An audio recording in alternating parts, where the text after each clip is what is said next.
Well, I'm very happy now to introduce the mayor of the city of New York, Mike Bloomberg, hugely successful businessman who, when he first decided that he was going to run for mayor, he made it clear that he wanted to take control of New York City's public schools. And with his very energetic and imaginative Chancellor Joel Klein, they've done just that. They have been on the cutting edge of reforming public education in New York City, and by doing that, creating a standard that the rest of the country is beginning to pay attention to.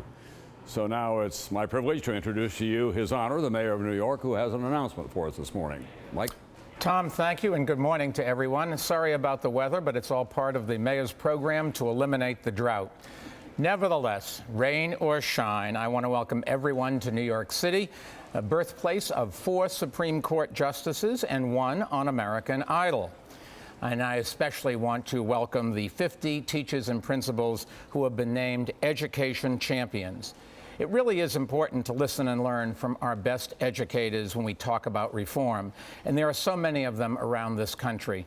But the reality is, all of us are here because the American education system, once the best in the world, is now far from it. Let me give you some statistics. Today, our students rank 20th in the world in high school graduation rates, 21st in science, 24th in problem solving, and 25th in math.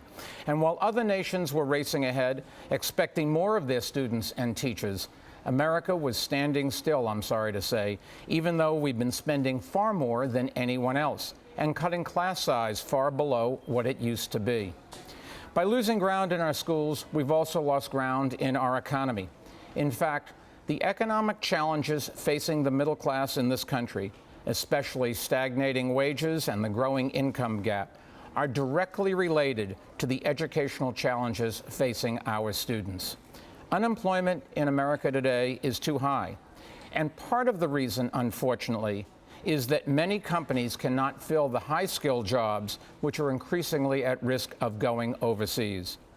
The only ways that we can reverse this course and remain the world's economic superpower is to modernize our education system and do it right now.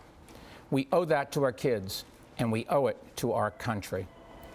President Obama and Education Secretary Duncan, I think, understand how important this challenge is, and their leadership has helped drive changes in state houses across the country, including here in New York.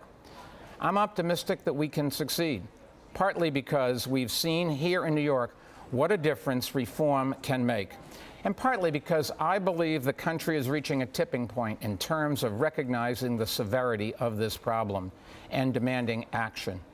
The new film, Waiting for Superman, has sparked a national controversy on education reform that is badly needed and long overdue. I think it's touched a nerve because it shows, through the heart-wrenching stories of children and their parents, exactly what is at stake. We should never forget that every morning in this city and all across our country, moms and dads wake up at 5:30 to prepare breakfast for their children. They dress them and get them ready for school. They grab their little hands as they cross the street. They take them to our doorstep, and then they leave them in our trust. Their children are in our future, and I work for them, and I make this promise to them and to their parents. We will work just as hard as you do to provide a better future for your children.